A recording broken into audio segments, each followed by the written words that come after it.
नमस्कार, शाम के 7 बजने वाले वक्त है फास्ट एंड फैक्ट्स का। फास्ट एंड फैक्ट्स में देखिए आज की तमाम बड़ी खबरें पूरी रिसर्च के साथ। मैं हूं सचिन और मेरे साथ श्रीनगर के पास कश्मीरी नौजवानों ने इंसानियत की मिसाल पेश की है। सड़क हादसे के शिकार सेना के जवान को उन्होंने बचा लिया। स्थानीय नौजवानों ने जख्मी सैनिक की तरफ मदद का हाथ बढ़ाया। कुछ देर के संघर्ष के बाद आखिरकार सेना के जवान को बचाने में कामयाबी मिल ही गई। कश्मीर के इन नौजवानों ने उन पत्थरबाजों को करारा जवाब दिया है जो आतंकी बुरहान वानी की मौत के बाद घाटी के माहौल को बिगाड़ने में लगे हुए हैं। ये तो बहुत अच्छी न्यूज़ है कि एक आर्मी की ट्रक श्रीनगर के पास लास्टान में जा रही थी और उल्टी हो गई, टर्टल इंग्लिश में बोलते हैं, और जो आर्मी के 12 लोग थे उसके नीचे फंसे हुए थे। अब ये बहुत अच्छी बात है, सब कश्मीरी लोग जो उधर थे, जवान लोग आए थे, एक ट्रिपर ट्रक को लाया और उसको सीधा किया। श्रीनगर बाईपास रोड पर लासजान के पास सेना का ट्रक हादसे का शिकार हो गया था। सेना के ट्रक ने सड़क से उतरने के बाद एक पेड़ को टक्कर मार दी, जिसके बाद एक जवान ट्रक में फंस गया। शुरुआत में सेना के जवानों ने अपने साथी को बचाने की कोशिश की, लेकिन कामयाबी नहीं मिली।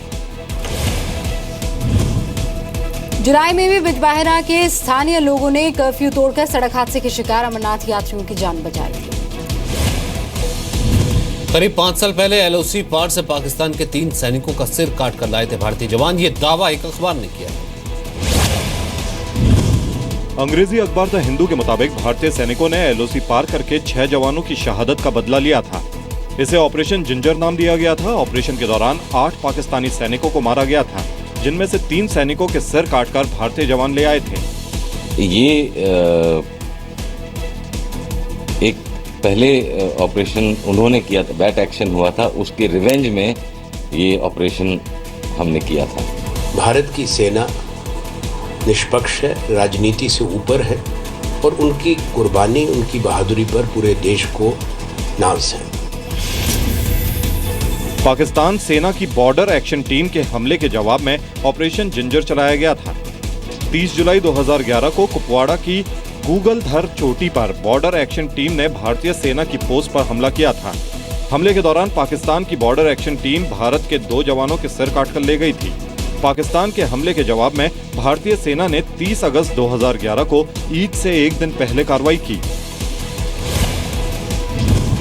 ऑपरेशन जिंजर के दौरान भारतीय सेना ने पाकिस्तान की 3 चौकियों को निशाना बनाया था। यूपी में सर्जिकल स्ट्राइक को लेकर इन दिनों राजनीतिक जंग छिड़ी हुई है। समाजवादी पार्टी के एक नेता ने पोस्टर के जरिए दावा किया है कि मुलायम सिंह यादव की सलाह पर सर्जिकल स्ट्राइक की गई। यूपी के मुजफ्फरनगर में ये पोस्टर लगवाया है समाजवादी युवजन सभा के जिला अध्यक्ष शमशेर मलिक ने। POK में सर्जिकल स्ट्राइक के लिए सेना के अलावा समाजवादी पार्टी अध्यक्ष मुलायम सिंह यादव को भी बधाई दी गई है। दावा है कि मुलायम सिंह यादव की सलाह पर ही भारत सरकार ने सर्जिकल स्ट्राइक की। जी, मैंने उसमें ये लिखा हुआ है क्योंकि आदरणीय मुलायम सिंह यादव जी की बात हुई थी मोदी जी से, तो नेताजी ने कहा था कि आप पाकिस्तान पर सर्जिकल अटैक कीजिए। हम पूरी तरह से भारत सरकार के साथ हैं देश के मुद्दे पर। देखिए, बहुत स्पष्ट हो चुका है कि इस प्रकार के विषय पे किसी भी प्रकार का कोई राजनीतिकरण नहीं करना चाहिए और किसी भी व्यक्ति को कोई टीका टिप्पणी, आक्षेप, कटाक्ष कुछ भी करने की आवश्यकता नहीं है। समाजवादी पार्टी से पहले बीजेपी ने भी मुजफ्फरनगर में सर्जिकल स्ट्राइक का क्रेडिट लेने वाला पोस्टर लगाया था। बीजेपी के पोस्टर में PM मोदी के अलावा स्थानीय सांसद संजीव बालियान और विधायक कपिल देव अग्रवाल को दिखाया गया था। बीजेपी विधायक कपिल देव अग्रवाल की तरफ से मुजफ्फरनगर में लगाया गया पोस्टर सोशल मीडिया पर वायरल हो गया था। मुलायम सिंह यादव, याद दिला दूं आपको, HD देवेगौड़ा और इंद्र कुमार गुजराल की सरकार में रक्षा मंत्री रह चुके हैं। पाकिस्तान से तनाव के बीच अहमदाबाद के व्यापारियों और किसानों ने सब्जी की सप्लाई रोकने का फैसला किया है। अगर भारत पाकिस्तान के बीच युद्ध जैसे हालात ना होते तो ये ट्रक पाकिस्तान के सफर पर रवाना हो गए होते, लेकिन पाकिस्तान की आतंकी गतिविधियों से नाराज सब्जी व्यापारियों और किसानों ने तय किया है कि पाकिस्तान को किसी हाल में सब्जी का निर्यात नहीं करेंगे, देश में चाहे उन्हें नुकसान सहकर सब्जी बेचनी पड़े।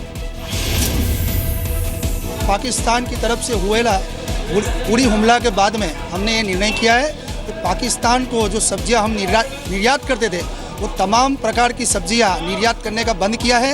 मैंने निर्णय ये लिया है कि जो भी हम सब्जी यहाँ पे लगाते हैं, जैसे टमाटर है, प्याज है, जो भी चीज़ें हैं, वो हम यहाँ पर हिंदुस्तान में चाहे रुपए किलो बेच देंगे, और पाकिस्तान वालों को हम कोई भी रेट में किसी भी भाव में हम नहीं देंगे।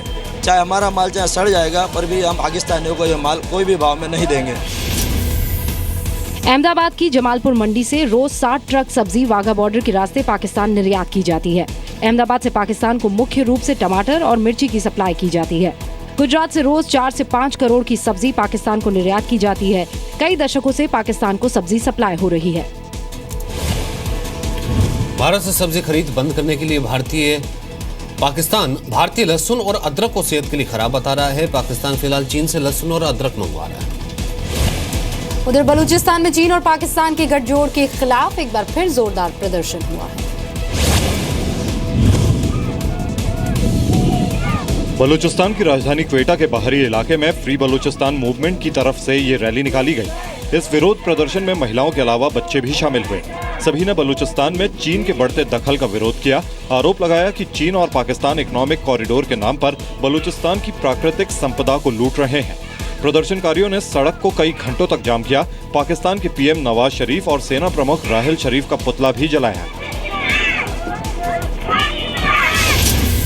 पाकिस्तान और चीन के इत्तेहाद को, जिसको चीन और पाकिस्तान की जानिब से सीपैक के नाम पे जो वसाइल की लूट खसूट जारी है, उसको दुनिया के सामने लाने के लिए ये मुजाहिरा कर रहे हैं कि बलूचिस्तान एक आज़ाद मुल्क होता था जिसपे पाकिस्तान की फौज ने 1948 मार्च में इन्वेड करके कब्जा किया। और दुख की बात यह है कि बलूचिस्तान का वो इलाका हिंदुस्तान से मिलना चाहता था, लेकिन उस वक्त के प्राइम मिनिस्टर नेहरू साहब और मौलाना आज़ाद, इन लोगों ने वो रिजेक्ट कर दिया। चीन पाकिस्तान इकोनॉमिक कॉरिडोर पश्चिमी चीन को दक्षिणी पाकिस्तान से जोड़ता है। कॉरिडोर के जरिए 3000 किलोमीटर लंबा रोड, रेल और पाइपलाइन का नेटवर्क दोनों देशों को जोड़ेगा। 2015 में इकोनॉमिक कॉरिडोर प्रोजेक्ट की शुरुआत हुई थी। कॉरिडोर पर $46 अरब की लागत आएगी। प्रोजेक्ट में लगे चीन के नागरिकों की सुरक्षा के लिए पाकिस्तान ने करीब 15,000 सैनिकों को लगाया है। चीन पाकिस्तान इकोनॉमिक कॉरिडोर गिलगिट बाल्टिस्तान से भी गुजरता है, वहां भी इसका जोरदार विरोध हो रहा है। दिल्ली में पीएम मोदी पंडित दीनदयाल उपाध्याय की जन्म शताब्दी वर्ष के मौके पर आयोजित कार्यक्रम में शामिल हुए। कहा कि कसरत से पड़ोसी को डरने की जरूरत नहीं। दिल्ली के विज्ञान भवन में पीएम मोदी ने पंडित दीनदयाल उपाध्याय पर लिखी गई 15 वॉल्यूम की किताब को रिलीज किया। पीएम ने इस मौके पर दीनदयाल उपाध्याय को याद करने के अलावा पड़ोसी को भी नसीहत दी। हम अगर सुबह घंटा पर कोई एक्सरसाइज करता है तो पड़ोसी को डरने की जरूरत नहीं कि भाई वो मेरे लिए कर रहा है। वो अपनी एक्सरसाइज अपने स्वास्थ्य के लिए करता है जी। कहते थे राष्ट्र में जो सेना है वो सेना अत्यंत सामर्थ्यवान होनी चाहिए और तब जाकर के राष्ट्र सामर्थ्यवान बनता है। ये विजयादशमी देश के लिए बहुत खास है। विजयादशमी के लिए मेरी सभी देशवासियों को बहुत बहुत शुभकामनाएं हैं। पीएम ने दीनदयाल उपाध्याय को भारतीय राजनीति में बदलाव का अगुवा बताया। दीनदयाल उपाध्याय 1937 में संघ के साथ जुड़े थे। 1942 में पूर्णकालिक स्वयं सेवक बने। 1951 में जनसंघ बनने के बाद पार्टी के नेता बने। पहले यूपी के महासचिव और बाद में राष्ट्रीय महासचिव बने। 1967 में दीनदयाल उपाध्याय कोझिकोड सम्मेलन के दौरान जनसंघ के राष्ट्रीय अध्यक्ष बने। कोझिकोड में दीनदयाल उपाध्याय जनसंघ के अध्यक्ष बने थे और इस बार बीजेपी राष्ट्रीय परिषद की बैठक भी कोझिकोड में। लखनऊ में बीएसपी की रैली में भगदड़ मच गई। 2 महिलाओं की मौत हो गई है। 1 दर्जन से ज्यादा लोग घायल हैं। बीएसपी के संस्थापक काशीराम की पुण्यतिथि पर आयोजित रैली में पूरे राज्य से लोग जुटे। कहा जा रहा है कि मायावती को देखने के लिए एंट्री गेट पर लोगों की ज्यादा भीड़ जमा होने की वजह से भगदड़ मच गई। भगदड़ में हुई मौतों की खबर के बावजूद मायावती मंच पर भाषण देती रही। हालांकि बीएसपी का कहना है कि मौत भगदड़ की वजह से नहीं हुई। इस टाइम पीड़ हुई है, भगदड़ में ही मरे हैं लोग, क्योंकि मोस्टली सबको किसी को सीने में दर्द है, किसी को हाथ में दर्द है, तो सब ने तकलीफें बताई अपनी भगदड़ की जैसा लगता है। भगदड़ के समान भगदड़ से नहीं, उमस और गर्मी के कारण हमारी उस बहन का देहांत हुआ है।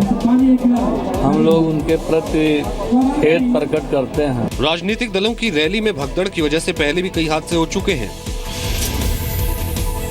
9 सितंबर 2016 को आंध्र प्रदेश के काकीनाडा में अभिनेता से नेता बने पवन कल्याण की रैली के दौरान एक व्यक्ति की मौत हो गई थी, जबकि 3 घायल हो गए थे। तमिलनाडु के विरुद्धाचलम में जयललिता की रैली में 2 महिलाओं की मौत हो गई थी, जबकि 15 लोग घायल हुए थे। अप्रैल 2004 में लखनऊ में बीजेपी नेता लालजी टंडन के साड़ी बांटने के कार्यक्रम के दौरान भगदड़ में 21 महिलाओं की मौत हो गई थी। भगदड़ में मरने वाले महिलाओं के परिवार के लिए यूपी सरकार ने 2-2 लाख के मुआवजे का ऐलान किया है। बीएसपी ने 5-5 लाख के मुआवजे की घोषणा की। कानपुर देहात की जुडिशियल मजिस्ट्रेट प्रतिभा गौतम के संदिग्ध हालत में मौत हो गई है। घर वालों ने हत्या का शक जताया है। जुडिशियल मजिस्ट्रेट प्रतिभा गौतम का शव कानपुर कैंट में उनके घर पर फंदे से लटका मिला। दिल्ली से आए उनके पति ने आज जब घर का दरवाजा खटखटाया तो किसी ने दरवाजा नहीं खोला। दरवाजा तोड़ने पर प्रतिभा का शव मिला। पति ने ही पुलिस को मामले की जानकारी दी, लेकिन प्रतिभा के मायके वालों ने पति पर हत्या का आरोप लगाया है। हमारी कोई अनबन नहीं थी, कुछ भी नहीं था। मैं तो बल्कि सारी प्रैक्टिस छोड़ के सब यहीं रहते थे। लेकिन ये तो कोई अप्रायश्चित घटना है, इसमें आप लोग इन्वेस्टिगेट करो। ये कोई किसी बहुत दबाव में, हाँ नहीं, सुसाइड तो विशेष परिस्थितियों में करी होगी, किसी दबाव में करी। पुलिस मौत को संदिग्ध मानकर मामले की जांच कर रही है। मजिस्ट्रेट के शव को पोस्टमार्टम के लिए भेज दिया गया है और बाकी संबंध के अंदर जो भी फर्दर जानकारी प्राप्त होती है आप लोग को अपडेट किया जाएगा। प्रतिभा गौतम 2013 बैच की पीसीएस अधिकारी थी। 2015 में वो कानपुर देहात की जुडिशियल मजिस्ट्रेट बनी थी। मजिस्ट्रेट और उनके पति की इसी साल जनवरी में लव मैरिज हुई थी। प्रतिभा का परिवार शादी के खिलाफ था। दिल्ली में कल प्रतिभा और उनके पति के बीच झगड़ा हुआ, जिसके बाद प्रतिभा कानपुर लौट आई। मौत से पहले मजिस्ट्रेट ने नौकर को छुट्टी पर भेज दिया था। घर पर प्रतिभा अकेली थी। प्रतिभा गौतम के पति दिल्ली हाईकोर्ट में वकील हैं। दिल्ली के आईजीआई एयरपोर्ट पर आज संदिग्ध रेडियो एक्टिव मटेरियल लीक होने की खबर से कुछ घंटों तक तो हड़कंप मचा रहा। एयरपोर्ट के कार्गो टर्मिनल पर रेडियो एक्टिव मटेरियल लीक होने की खबर मिलते ही कुछ देर के लिए अफरा तफरी मच गई। तुरंत 7 फायर ब्रिगेड की गाड़ियां मौके पर पहुंची। सर, हम अपनी इन्वेंट्री चेक करते हैं, उसमें हम अपना शॉर्ट लैंड एक्सेस लैंड जो होता है वो डिटेल बनाते हैं। हम वही चेक कर रहे थे तो हमने देखा कि भाई यहाँ पर एक पैकेट ऐसे ही पड़ा हुआ है, तो उसको चेक करा तो उसमें लिखा हुआ था रेडियो एक्टिविटी। तो उसको चेक करके हमने फिर बातचीत की, अपने सीनियर से बात की, उनको बताया कि भाई ऐसे एक पैकेट पड़ा है, इस पर कोई नंबर नहीं है, इसका क्या करना, और वो रेडियो एक्टिविटी है। जांच के बाद दिल्ली पुलिस ने लीक हुए संदिग्ध रेडियो एक्टिव मटेरियल को कैंसर की दवाई के तौर पर इस्तेमाल होने वाला बताया। भाभा ऑटोमेटिक रिसर्च सेंटर की टीम और एनडीआरएफ ने भी हालात को खतरे से बाहर बताया। संदिग्ध रेडियो एक्टिव मटेरियल पेरिस से एयर फ्रांस के जरिए दिल्ली एयरपोर्ट आया था। दिल्ली के ओखला की एक कंपनी ने दवा में इस्तेमाल के लिए सोडियम मोलिब्डेट के बॉक्स मंगाए थे। Cargo terminal Indira Gandhi airport के पैसेंजर एरिया से करीब 2 किलोमीटर दूर है। दिल्ली एयरपोर्ट पर पिछले साल मई में भी रेडियो एक्टिव मटेरियल के मिलने की खबर से अफरा तफरी मच गई थी। हालांकि जांच के बाद वो भी एक मेडिकल कंसाइनमेंट का हिस्सा निकला था। तमिलनाडु की मुख्यमंत्री जयललिता की सेहत के लिए समर्थकों ने अब अनूठे अंदाज में प्रार्थना शुरू कर दी है। जयललिता चेन्नई के अपोलो अस्पताल में भर्ती हैं और बाहर एआईएडीएम के समर्थक रोज अलग अलग ढंग से उनकी सेहत के लिए दुआ मांग रहे हैं। इस बार कार्यकर्ताओं ने हाथों में कपूर लेकर विशेष आरती की और जयललिता के जल्दी ठीक होने की कामना की। इस आरती में महिला कार्यकर्ताओं ने बढ़ चढ़कर हिस्सा लिया। Amma is recovering very well. Doctors are taking lot of care and they spoke to doctors also, and our honorable CM is getting well. DM के नेता एम के स्टालिन भी अपोलो अस्पताल जाकर जयललिता की सेहत के बारे में पता कर चुके। दिल्ली में करोड़पति के बेटे को किडनैप करने वाले 4 आरोपियों को गिरफ्तार किया गया है। दिल्ली के करोड़पति के बेटे की किडनैपिंग 27 सितंबर को हुई थी। किडनैपर्स ने पहले 50 करोड़ की फिरौती मांगी, लेकिन बाद में डील 1 करोड़ में फाइनल हुई। बेटे के छूटने के बाद पुलिस ने दिल्ली बॉर्डर के पास से 4 आरोपियों को गिरफ्तार किया। लगातार जो उनके ठिकाने थे, सिरसा में फार्म हाउस था, नवलगढ़ झुंझुनू डिस्ट्रिक्ट राजस्थान में फार्म हाउस था, जहाँ पे वो बार बार अपनी लोकेशन चेंज कर रहे थे, फेक सिम कॉल से रैंसम कॉल कर रहे थे। पुलिस के मुताबिक पूरे मामले के पीछे प्रॉपर्टी डीलर महेश का हाथ है, जो अभी भी